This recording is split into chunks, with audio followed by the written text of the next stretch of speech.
Mm-hmm. Mm-hmm. What is Let's happening, go. traders? How are we doing today, guys? I God wake bless up to a each and bit every of single one of you. drool on my pillow, Today, we're feel going to be like it's gonna covering be stock ticker AMC, as well as the GME warrants, taking a little peeky weeky at IWM and the Fear and Greed Index. So if this is something you guys like, right, don't even slap the freaking subscribe button. Freaking slam it, right? And let's jump straight into the technical analysis. Let's not hold anything away from you guys, you filthy degenerates. AMC seeing a beautiful couple of days the last 3 days after breaking above this uptrend here. And this video is more so going to be what I'm expecting or what the scenarios would be for early next week, right? If you're going to see this thing be bullish and this thing break out, you want to see a couple different things occur. And you're already seeing the first step of this bullish reversal here, which is the break above this downtrend, this very nasty and aggressive downtrend that rejected you down 45 freaking percent from the top, guys. Insane stuff. But now you're already up, like we said in our last video, about 23 freaking schmeckles, and you're doing something on the daily time frame that could help this reversal speed up a little bit faster, right? If you want to see some bullish price action on AMC, step one, right? Step freaking one, break out of this bullish pennant that you've been in since the breakout, right? You saw this beautiful, beautiful 12% 4-hour candle. And since then, right, you look at the overall volume trend being very, very exhausted, right? So much so that you should expect a break early to Monday, right? You should see that occur in volume, whether it be to the upside or to the freaking downside. I'm ready for this thing to freaking rock and roll, right? And the technical profit target is that full stretch move. The flagpole, as many people call it in the technical analysis world. And this is your flag, right? So you're taking the flagpole, putting it on top of the flag, and that gives you your technical profit target of 2033 traders. Now, where you should expect to see some rejection on this thing, let's go over to the freaking daily time frame, is right around 196. Why do I say that, traders? You have the 200-day EMA, the freaking beasts of all beasts, right around 197, and this wick right at 197. So you could call it 196, you can call it 197. I've just been saying 196. Break above that, traders. Break above $2. See volume flow into the stock. This thing can get out of freaking control come Monday morning.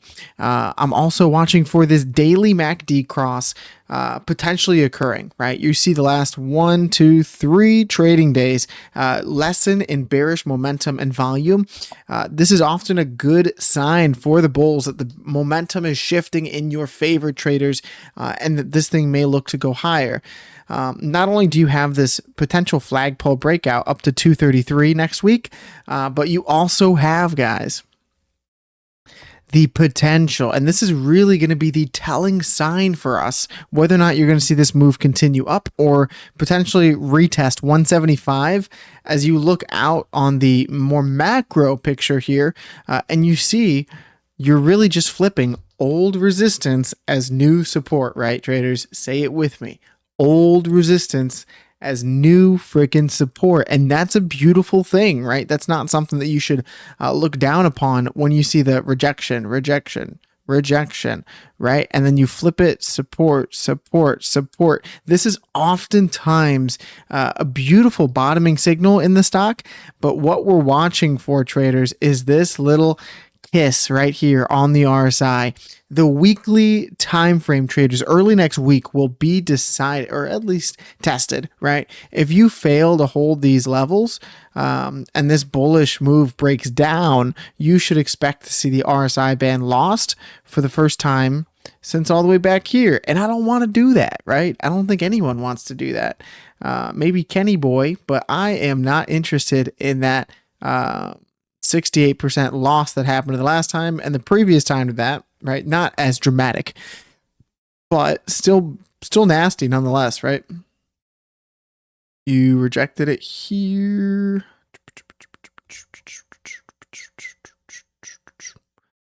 you had only about an 18% loss, right? So they vary, but oftentimes you do not see positive moves happen off the RSI band, and that is what we're freaking looking for, right? We're looking for a positive move. So we're watching that early next week, and we'll let you guys know what is occurring on the freaking stock. Beyond that, let me look at my little notepad here.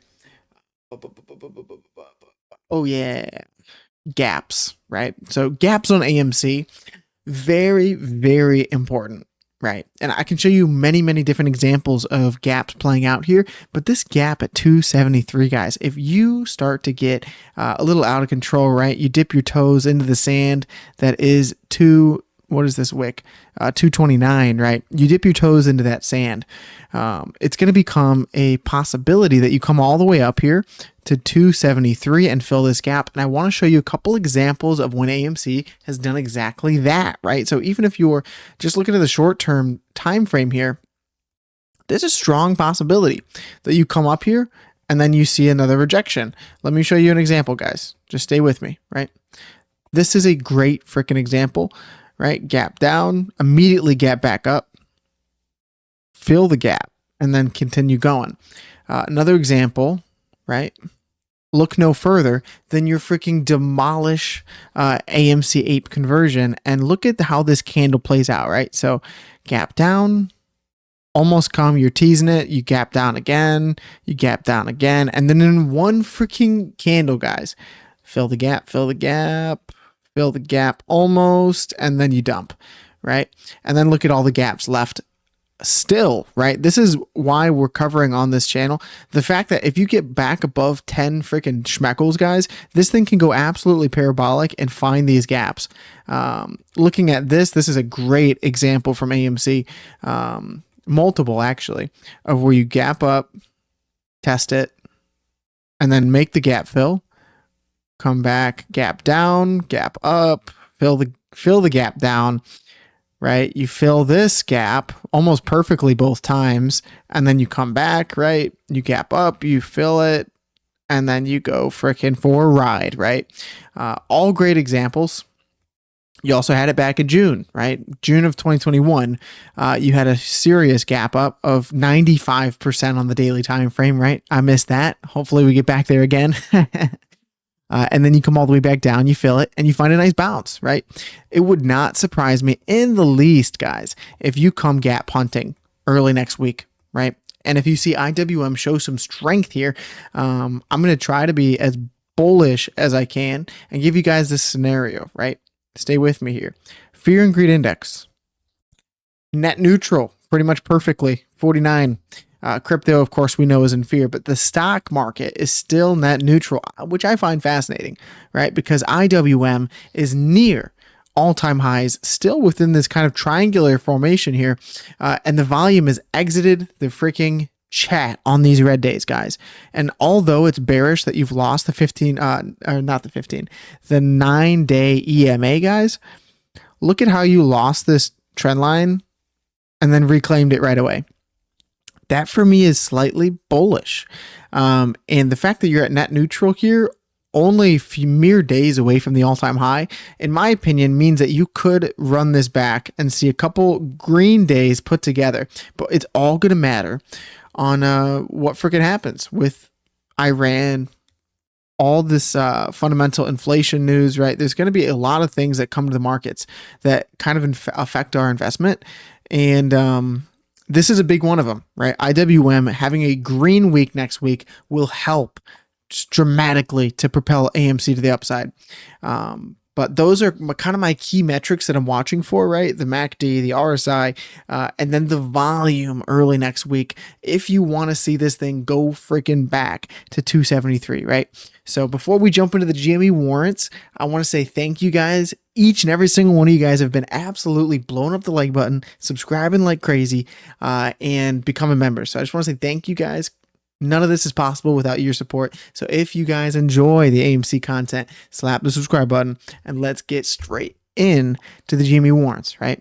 Oh, ew, right? Down massively. And we covered this in our last video, but I wanted to circle back for you guys and just ask the question why.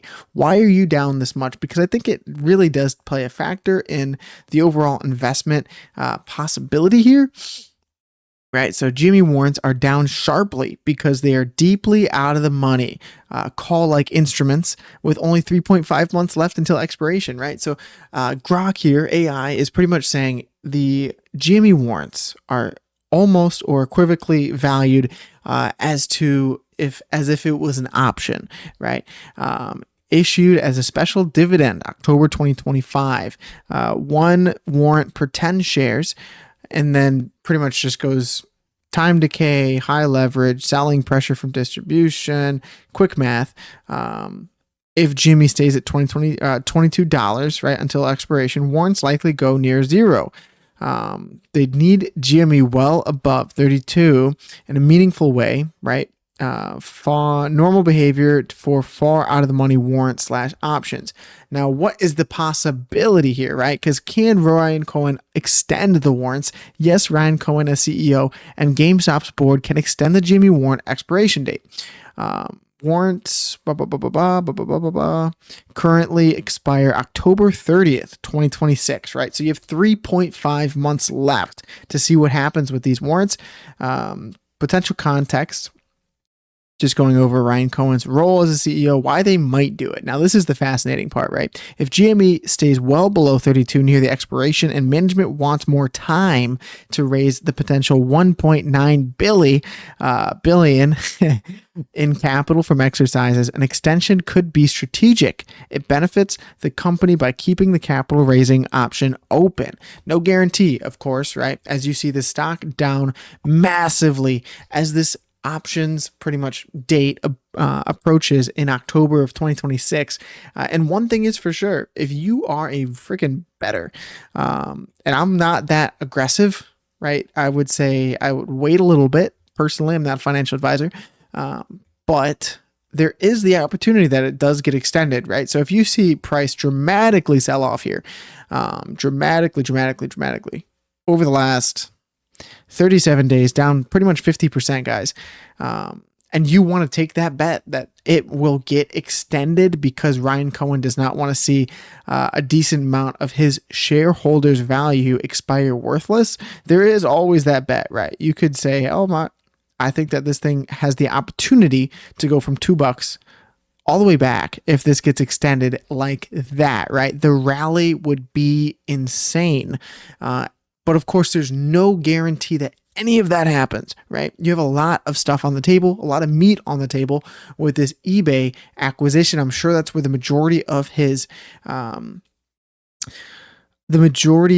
focus is right now, his being Ryan Cohen. So honestly, I don't know if I would expect some kind of extension to happen anytime soon. As we approach this October deadline, right, it's possible that this thing may slide further and further and further until Ryan Cohen hears his shareholders and then makes that decision. But I think as of right now, we are waiting in the stands to see what happens in the long term with this Jimmy warrants. I covered this for freaking my man, Only in Paradise, one of the most active commenters in the freaking comment section. I love you, man.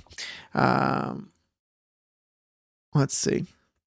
I think that's it. I can give you guys a little update on the overall falling wedge of AMC that I'm still freaking massively bullish on, right? I'm bullish because the freaking profit target is literally your January squeeze and your June squeeze, because that is the width of this falling wedge, guys. You place it on wherever you break out, and that is your technical profit target. So it is possible. And I'm still bullish on this thing because the technical profit target is upwards of $100 guys. Now, whether or not this plays out, of course, is up to the market and the fundamentals improving on AMC, I believe. But we will freaking see, traders, and I'm here every step of the ride for you guys, as it is my freaking moral obligation to cover this thing after it getting me into the stock market back in 2021, founding that community, the unity in it that I love so much. So I'm hoping that comes back as this thing continues to rip ass, already up 300% at the top from this rally. But I think that's all I got, guys. You're green on the MACD, which is a beautiful, beautiful sign that this thing is actually making a turnaround on the charts after seeing this freaking rejection back in 2022. It was pretty simple to me, right? You saw this rejection here in 2017 and you did not see another high until you saw the green, right? You're now here. You're in the green. The market is cyclical. So is IWM, right? In case you guys were wondering how I called this freaking run up to 300, it was very, very obvious, the market structure for me. And looking at where you are, I think there's more juice. So God bless each and every single one of you guys. Hope you're having a stand-up freaking day. And as always, traders, the best is yet to come. Slap the subscribe button and let's go. Woo!